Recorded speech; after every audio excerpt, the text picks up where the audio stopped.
Et Peterson Nadjiofor, qui a reçu son PhD ici à l'Université de Nanterre et maintenant il est maître de conférence à l'Université de Metz en civilisation américaine. Et son sujet aujourd'hui est les nouveaux capitalistes, éthique et le capitalisme en tiers-monde et les nouveaux capitalistes qui émergent. Je vais essayer en français. Je dis essayer parce que c'est pas la première langue que... Mais ce que je veux dire que c'est pas un français qui va être parfait. OK. Je vais commencer le titre éthique et capitalisme. Je le vois comme un oxymore. C'est un oxymoron. Deux opposites. C'est des mots qui sont deux contraires, éthique et capitalisme. Je ne les vois pas comme deux mots qu'on pouvait mettre ensemble avec une idée claire. Là, je regarde les cas des capitalistes locaux dans les marchés émergents. Les capitalistes aujourd'hui, on voit automatiquement le monde occidental, on voit les pays industrialisés. Mais le changement est en train d'aller vers, si ça continue comme ça, comme on pense que ça va continuer, si ça continue comme ça, le changement va vers les pays qu'on considère aujourd'hui comme les pays émergents. Les pays comme la Chine, les pays comme l'Inde, le Brésil, l'Afrique du Sud. Et c'est un pays en voie de développement. Je vais essayer de voir pourquoi est-ce que ces pays en voie de développement qui ont traversé des périodes qu'on considère très très difficiles pour leur histoire, les périodes de colonialisme, les périodes de domination économique par les pays occidentaux. Comment est-ce que ces pays, quand ils commencent maintenant à avoir des ouvertures, avoir un certain développement, pourquoi est-ce qu'ils choisissent le même système qui les avait dominés, qui les avait maltraités, si on veut, qui choisissent le système capitaliste comme voie, comme système qu'ils vont accepter. Surtout en ce moment qu'on a les crises. Je dis les crises parce qu'il y en a eu maintenant plusieurs. C'est plus que crise financière, économique. On commence à avoir des crises sociales aussi. En voyant les crises aux États-Unis, en Europe, les crises qu'on considère mondiales les plus grandes des crises depuis la crise de 29, que ces pays, au lieu de dire non, on arrête, il faut qu'on repense notre système, c'est plutôt le contraire qu'on voit.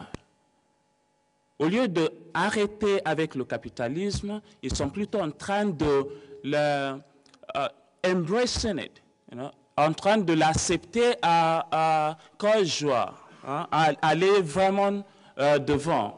Et aujourd'hui, je vais juste essayer de sortir parce que mes recherches jusque-là regardaient côté transnational. On regardait les entreprises transnationales américaines et européennes. Et on essaie de voir leurs activités dans des pays en voie de développement. Mais là, j'ai senti qu'il y a un changement qui m'a frappé quand j'ai vu que l'individu le plus riche au monde aujourd'hui est un Mexicain. Et qu'il y a de plus en plus de milliardaires, je ne parle pas de millionnaires, de plus en plus de milliardaires en Chine que dans tous les autres pays du monde à part les États-Unis. Et quand on commence à voir tous ces développements, on se dit qu'il y a quelque chose qui se passe. Et cette chose qui se passe, c'est d'essayer, le but de ce que je fais aujourd'hui, c'est d'essayer de create awareness, de dire il y a quelque chose qui se passe, il faut qu'on regarde ailleurs, il faut qu'on essaye de voir notre monde qui est en train de changer, mais de le voir d'un autre œil. Et là, on commence à parler de la viabilité du système capitaliste. Les gens disent oh, avec la crise, le capitalisme est mort. On a eu une petite discussion avec David Harvey et Oleg Erin in New York. Ce qu'ils ont dit, c'est que le capitalisme comme système, c'est déjà fini. Que maintenant, il faut attendre un nouveau système. Alors j'ai demandé si c'est déjà fini, qu'est-ce qu'on fait des pays en voie de développement comme la Chine, comme l'Inde, comme le Brésil? Qu'est-ce qu'on appelle quoi ce système qui est en train de développer? Il dit, well, ce qui va se passer, c'est que ces pays vont se rendre compte au bout d'un certain moment que c'est plus possible de continuer. Mais ce n'est pas ce que je vois. Ce que je vois, c'est que même si le capitalisme dans les pays industrialisés, développés, comme on dit, même s'il est en train de traverser une crise importante, on voit que le futur économique mondial qu'on considère qui va être plutôt vers les pays en voie de développement, ce futur se construit sur les bases capitalistes. Ces pays, aujourd'hui, on ne le considère pas, à part la Chine et l'Inde, le Brésil. Mais les autres pays, dans ces pays en voie de régions du monde en voie de développement, on ne les considère pas comme être assez importants pour mériter l'attention de voir ce qui se passe là-bas. Mais ce que je vois, c'est que au même moment que les intellectuels sont en train de dire que le capitalisme est mort, c'est juste question de temps. Au même moment, on voit une structure, une fondation qui est en train être mise en place, en train de naître, et que cette fondation, qu'on le veuille ou pas, va finir par donner un nouveau système de dicter, si on veut, la direction économique mondiale dans les années à venir. Alors, si les marchés émergents sont l'espoir aujourd'hui, parce que tout le monde sait que le capitalisme comme système, pour pouvoir continuer, il a besoin d'avoir cette issue de croissance. Il a besoin de pouvoir trouver les nouveaux consommateurs. Ces nouveaux consommateurs, on ne les cherche plus. On voit que le marché dans les pays industrialisés est saturé. Il faut trouver des nouveaux marchés. Ces nouveaux marchés aujourd'hui, on ne peut pas les trouver ailleurs que dans ces nouveaux pays. Je m'intéresse plus seulement aux transnationales européennes et américaines, mais je commence à m'intéresser à ces acteurs, les acteurs dans ces pays qui vont devenir très importants dans le futur proche. Et ces acteurs que j'ai appelés les capitalistes locaux en français, in English, I called it indigenous capitalists. En français, je n'ai pas trouvé de meilleur mot, meilleure expression que les capitalistes locaux. Mais en capitalistes locaux, ce que je veux dire, c'est les gens qui viennent des pays en voie de développement, ils sont originaires de ce pays et ils sont en train de monter un nouveau système, une nouvelle structure économique, mais qui est complètement basée sur le capitalisme qu'on connaît, mais non seulement basée sur le capitalisme qu'on connaît, mais les côtés radicaux, les côtés plus forts de ce capitalisme qu'on connaît. Je vais expliquer, je crois que je vais avoir assez de temps pour expliquer pourquoi je dis que c'est côté radical qu'on voit dans ces pays en voie de développement. Mais on va revenir sur la question éthique, qui est le sujet de cette conférence aujourd'hui. Côté éthique, c'est de regarder ces nouveaux systèmes et de se demander est-ce qu'il y a un certain respect de déontologie, respect de l'éthique, est-ce qu'il y a une certaine considération pour le côté humain des choses, et comment est-ce qu'ils ont eu le modèle qu'ils utilisent? C'est là qu'on vient sur le American Foreign Policy, politique étrangère américaine. Ils ont eu le modèle qu'ils sont en train de mettre en place où? Ce modèle vient directement du modèle américain créé dans le 19e et début du 20e siècle, et surtout basé sur le modèle d'après la Deuxième Guerre. Dans les pays en voie de développement, ce modèle est surtout né par les politiques mises en place par le Fonds mondial international, AMF, qui a obligé ces pays avec les idées néolibérales, néolibérales, à changer leur système, à ouvrir leur marché, surtout avec des notions de valeurs comme la démocratie, comme le développement de l'infrastructure, comme le changement économique de leur façon de faire, où il y avait l'État qui construisait des usines, l'État qui construisait des routes, etc., pour essayer d'avoir un certain développement qui embauchait des gens dans les ministères comme l'éducation, etc. C'est politique de l'FMI, c'était de changer le système, de faire en sorte qu'on transfère, on disait au pays, vous êtes trop public. Public, c'est-à-dire que le gouvernement a trop de pouvoir sur l'économie. Il faut qu'on change ce système. Il faut qu'on mette les privés, les acteurs privés là-dessus. Alors, avec cette politique, certains pays ont commencé à ouvrir leur marché. Okay? C'est de là qu'on peut parler de cette éthique qui vient des États-Unis. C'est de là qu'on peut parler de cette modèle américain qui ouvre le marché, qui privatise. Okay? Et c'est de cette politique de privatisation, de néolibéralisme, c'est de là que ces nouveaux capitalistes locaux, c'est de là qu'ils sont nés. J'explique.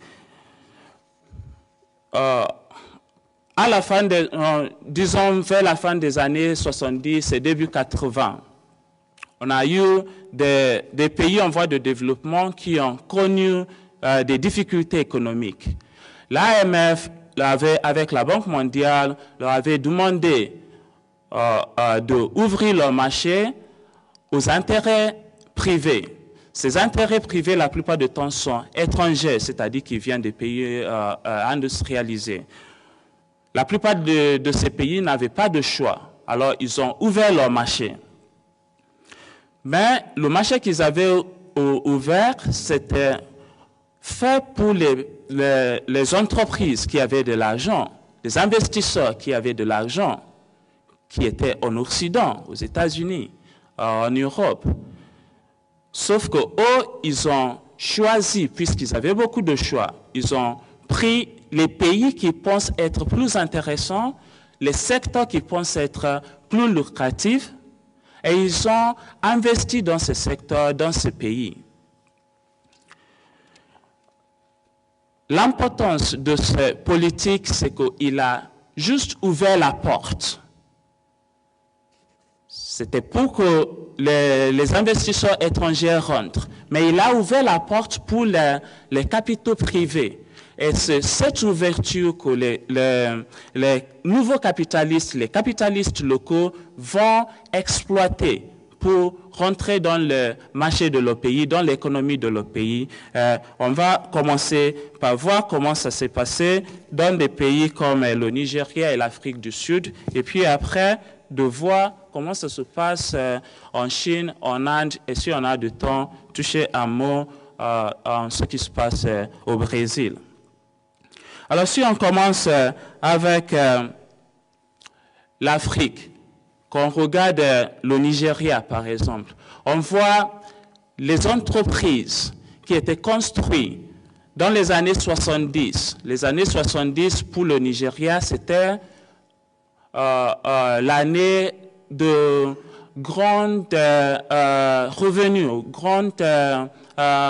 c'est boom en pétrolière pour le Nigeria, parce que c'est un pays producteur de pétrole. Alors, le gouvernement a utilisé certaines de cette rentrée fiscale, ce revenu, pour investir dans les infrastructures, investir dans des grandes usines, pour embaucher des gens qui travaillent dans les usines pour développer le pays.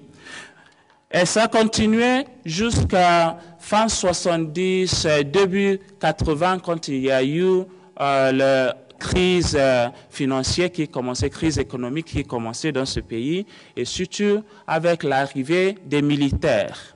Okay? Avec l'arrivée des militaires, le système a changé.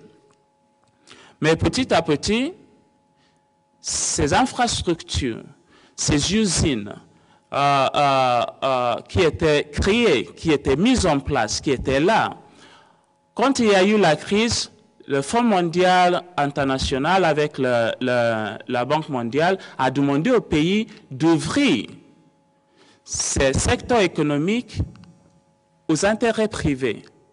Et c'était ce qu'il a commencé à faire. Sauf que les intérêts privés qui venaient de l'étranger voulaient investir que dans le secteur qui domine le marché nigérien, secteur pétrolier.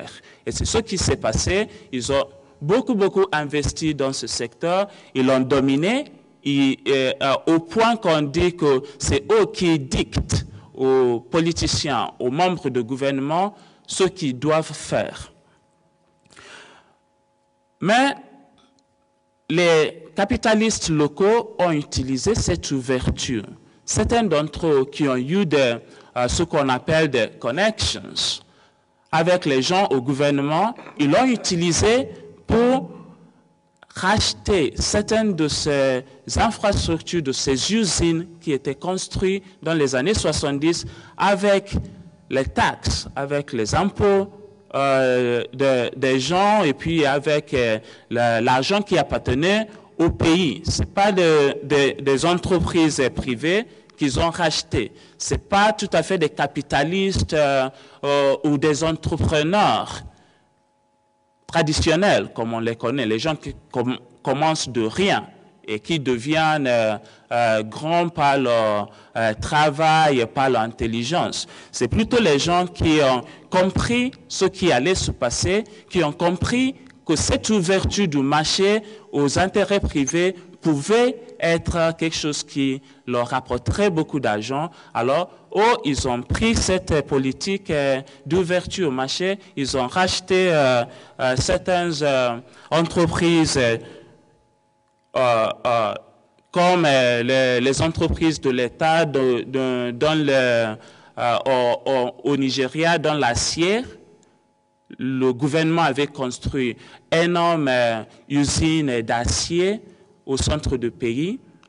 Ces entreprises, c'est individus, la plupart du temps ce sont des individus. Ils ont racheté ces entreprises, les individus comme Aliko Dangote, qui aujourd'hui est le plus riche Africain au monde, a racheté l'usine de ciment au Nigeria, a racheté l'usine d'acier, okay? Certaines raffineries de pétrole On voit au Nigeria, ces gens, Aliko Dangote, avec les autres comme Mike Adenuga, Wale Tinubu, on voit les mêmes sortes de capitalistes locaux dans les autres pays comme en Afrique du Sud, où on voit des gens comme Patrice Motsepe, qui rachètent les mines qui appartiennent au pays entier, exploiter ces mines pour devenir très très riches. Et quand on regarde dans les autres pays comme la Chine, on voit aussi l'émergence de ces nouveaux capitalistes, des gens qui sont les milliardaires qui ont fait beaucoup d'argent, mais en passant par les achats, les rachats des entreprises nationales, et puis en l'utilisant pour créer d'immenses richesses. Okay? Alors on a l'impression que le système va continuer à aller dans ces directions-là. En Inde, c'est la même chose qui se passe avec les Ambani, les Mittal, par exemple. Okay. Ça continue au Brésil, c'est à peu près la même chose qu'on voit. Je n'ai pas beaucoup de temps pour développer cet aspect de nouveau capitalisme, mais ça serait intéressant si on peut en discuter, si vous avez des questions là-dessus, sur ce que ce nouveau système, pour moi, c'est un nouveau champ de recherche, mais c'est très intéressant de voir ce qui se passe, dans quelle direction on va. Je vais arrêter ici pour l'instant parce que mes minutes sont écoulées.